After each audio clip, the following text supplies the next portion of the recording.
Alex Jones is a well-known conspiracy theorist. As a matter of fact, if you were to ask any person walking down the street who are the most popular conspiracy theorists, the majority of them would say Alex Jones.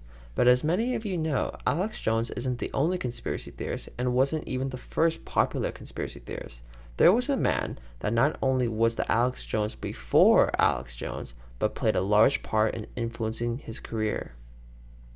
Milton William Cooper, or Bill Cooper, was a famous conspiracy theorist and broadcaster who gained some popularity with his book Behold a Pale Horse. Now, I think it is important to emphasize a point, that is, this is not a political video, but just a video that some might think is interesting. Obviously, I'm a sucker for conspiracy theories, but this is not a conspiracy video, but more about a man who was a conspiracy theorist. I could give you the history of Bill Cooper's life, of when and where he was born, and his alleged background in the military, but I feel as though that is something that you're not too interested in.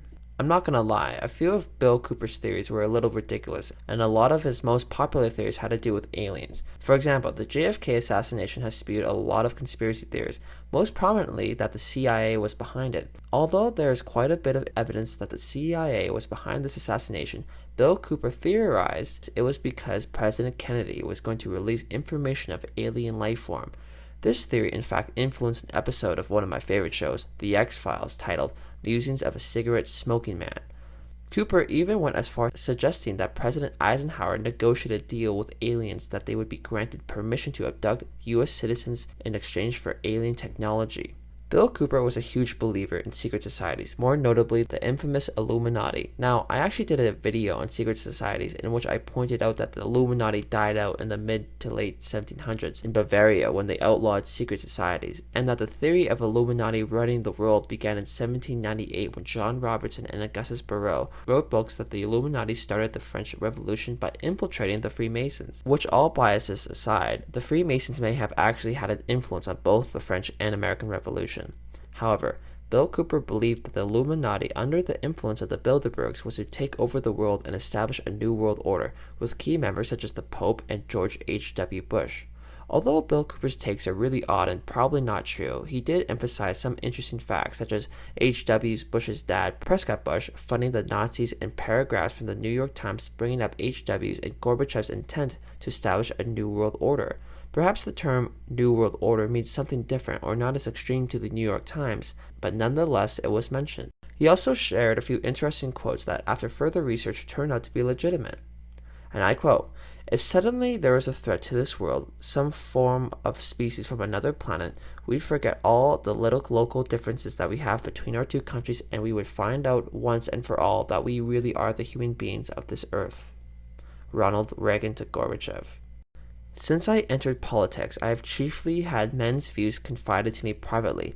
Some of the biggest men in the United States in the field of commerce and manufacturing are afraid of something. They know that there is a power somewhere so organized, so settled, so watchful, so interlocked, so complete, so pervasive that they better not speak above their breath when they speak in condemnation of it. Woodrow Wilson. Bill Cooper also mentioned in his book Behold a Pale Horse that the U.S. involvement in the selling of drugs to the American people. This is well known when Gary Webb broke the story in 1996 in his Dark Alliance series that the CIA was selling drugs to fund the Contras. Remember, Cooper's book Behold the Pale Horse was published in 1991. Cooper also brought up the fact that there will be a rise of shootings in the United States and that almost all of the shooters are on Prozac. As we all know, a lot of shootings have taken place in recent years, and a large amount of the shooters are on SSRIs. Perhaps Cooper's most famous claim, however, was about 9/11, in which he had this to say on June 28, 2001. You see, the CIA created Osama bin Laden.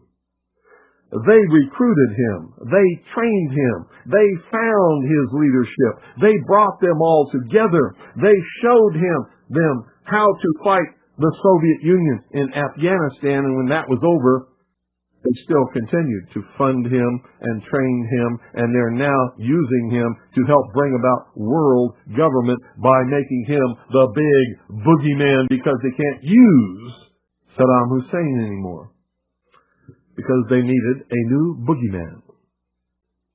A reporter from CNN and his little camera crew got in to Osama bin Laden's secret hideout and conducted an interview. If you don't believe me, tune into CNN. They're probably running it right now as I'm speaking. And if you believe it, you are one of the stupidest jerks that ever lived on the face of this earth. And whatever is going to happen that they're going to blame on Osama bin Laden, don't you even believe it. Milton William Cooper eventually reached his demise when he resisted arrest from the U.S. Marshals for alleged aggravated assault. This resulted in a shootout that led him being killed. For the record, I did not read Behold the Pale Horse with great effort, so I am certain I have missed a few key points, but in the end, Cooper made several claims, some outrageous, some not outside the realm of possibility. Perhaps Cooper was like Mel Gibson's character for Conspiracy, in which he portrayed a man that has many conspiracy theories, and one of them end up actually being true. You throw enough things at the wall and eventually one will stick. Nonetheless, one thing I can't help but notice is the amount of information that he knows. And no, it's not the so-called information that you assume I'm referring to, such as the Illuminati or teaming up with aliens for world domination, but rather government operations and policies that are implemented that are unknown to the public.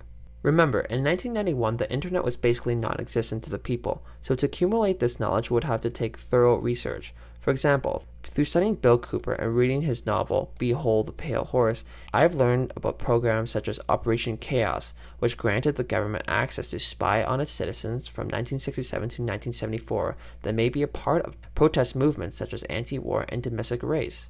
Or Rex 84, which means Readiness Exercise 1984 Bravo, a plan to round up and detain large amounts of U.S. citizens, including 500,000 Central Americans and 4,000 Americans in national emergency. When we talk to anybody and they mention words like Illuminati, aliens, and Satan, it's really easy to immediately dismiss the person as either crazy or really dumb. And even though I don't believe most of what Bill Cooper says, or what Alex Jones says for that matter, it is still important to take time to understand them as people. Bill Cooper may have had crazy theories, but that doesn't mean he's a dumb guy. What is determined as true, false, bad, good, crazy, sane is usually decided by what the majority or what the people in high positions say. Perhaps we only think that the government working together with aliens is nonsense because we are told it's nonsense. I remember a story I read in a book titled The Way of the Peaceful Warrior by Dan Millman, about a king and its citizens. The king drank his water from a different river than the citizens. One day, the river that the citizens drank from gets contaminated, which results in the citizens becoming mentally ill. However, since the king's water comes from a different water source, he wasn't infected. Because the king was so different than the rest of the people, he was deemed as a crazy person. Perhaps this is what it's like for people such as Bill Cooper.